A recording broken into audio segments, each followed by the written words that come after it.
as we're approaching Purim, it's important to kind of think about what the direction is, what we're looking for, what we're trying to get out of our Purim experience. So there are 4 mitzvos. We know the 4 mitzvos of the day of Purim. There is Mikra Megillah, reading of the Megillah. Then there is Mishloach Manos, Matanos LeEvyonim.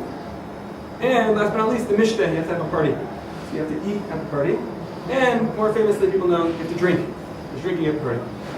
So one of the questions before we get into that, like this idea of drinking at a party, which seems to be anti-religious, anti-Jewish, anti-Judaism, the Ramban even writes, Kedoshim Tiyu, the mitzvah to be kadosh means not to drink excessively. Before we get into that, we have to understand, why is it that we have this whole celebration?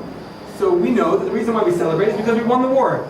Yes, we beat out the anti-Semites, it was wonderful, it was a celebration. Within that celebration, the question becomes, wait a second, but why did we deserve to get punished to begin with? Why was it that we're saved from decimation, from destruction? Really, we shouldn't be saved from destruction unless we deserve to be destroyed. So the Gemara itself asks this question. The Gemara in Megillah, Yud Beis Amud Aleph, asks this question. The students of Reb Shimon Bar Yochai. Reb Shimon Bar Yochai asked them, give me a reason. What was the reason why the Jews deserved to be destroyed at that time? So Reb Shimon Bar Yochai, as a good teacher will do, will say to the students, you tell me, why did the Jews deserve to be destroyed? So the Gemara recounts that the students respond to him, I'll tell you why they deserve to be destroyed. They deserve to be destroyed because they went to the Suda of Osa Russia. They went to the meal of that evil man, Achashverosh. Since they went to the meal, so they deserve to be destroyed. So Reb Shimon Bar Yochai's response is very interesting. He says to them, okay, fine, so the people who went to the party deserve to be destroyed. Who were the Jews who went to the party? Only the Jews that were in what city? Shushan. So the Jews of Shushan will deserve destruction. What about everybody else? So the question is, before we get to the answer, I don't know that we're going to answer that right now. Before that, it seems that Reb Shimon Bar Yochai is agreeing, admitting, you're right. For going to the party, they deserve to die. They deserve to be destroyed. But only specifically the people who went to the party, the people of Shushan. And you look at it, you listen to that, and you say, wait a second, what's so bad about going to a party?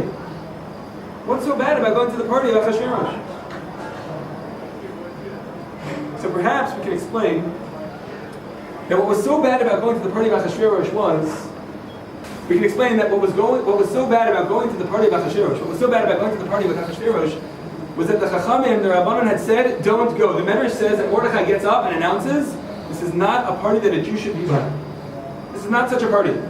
And did they listen? No, they went anyway. And there's a very funny thing. Mordechai makes this announcement, he says, don't go to this party. And then comes along the Jewish people and they go to the party. Not only do they go to the party, the Gemara says later on that Mordechai himself went to the party. The Gemara says that they served drink kirtzon ish v'ish, which means like the will of each individual man. Kirtzon ish v'ish. And who's the ish? Who's man? Which man are we talking about? Says the Gemara. Everyone knows? Mordechai and Haman. Like the will of Mordechai and Haman. It says Rashi, what does it mean that they served drink like the will of Mordechai and Haman? They were the bartenders. Mordechai and Haman are at the party providing drink. Very interesting. They're there giving out the wine at this party. Now, why would they be giving out this wine? So you would think Haman is there to do what? To really get the party started. The pre-game, the post-game, the middle game. He's ready to get the party going.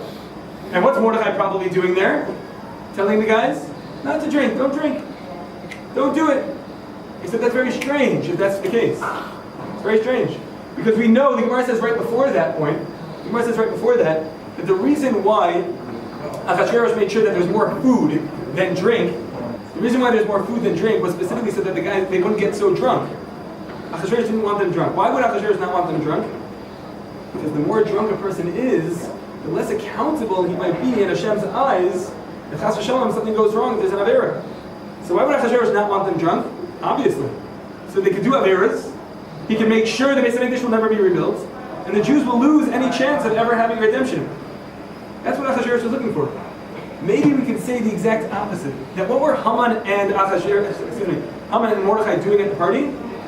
The exact opposite. Haman was making sure that they didn't get too drunk, and they did the Averas without getting too drunk. And what was Mordechai's plan? If they're going to drink, make sure they really drink. Make sure they really get to that point. It seems like it could be, he was saying, wait a second, if you're going to make that mistake, make sure to make the mistake fully. Sounds crazy, right? Sounds crazy. So I think we can explain as follows. Again, Rav Shimon Bar Yochai said they were chayav misa for going. Why are they deserving of death for going to this party? Maybe they're deserving of death for going to this party because they went against the words of the Chachamim. The Chachamim said, this is dangerous for you. You're in danger, don't do it. And they did it anyway.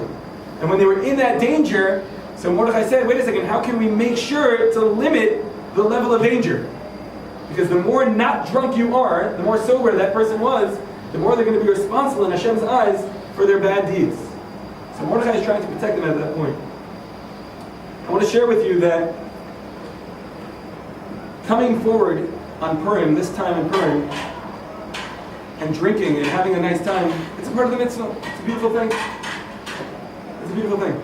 But only if it's done in the way that the Chachamim prescribed. If not, then it is the suit of Achashverosh. Then it's what Achashverosh had in mind, for people to be doing Averos. But if a person will follow the Chachamim, the Chachamim, and drink appropriately, and drink in a safe way, then they can be following Mordechai. And Mordechai said, no, don't go to that extent. They can be following the words of the Ramah. The Ramah who says to only drink more than you're used to, and then at that point to go to sleep. Or even the words of the Mishnah Berurah, or the words of the Pri Chadash. That you have to know yourself. The person has to know what they're capable of. So perhaps I can encourage everyone to be really honest. Are you following the words of the Chachamim when you're going and partying?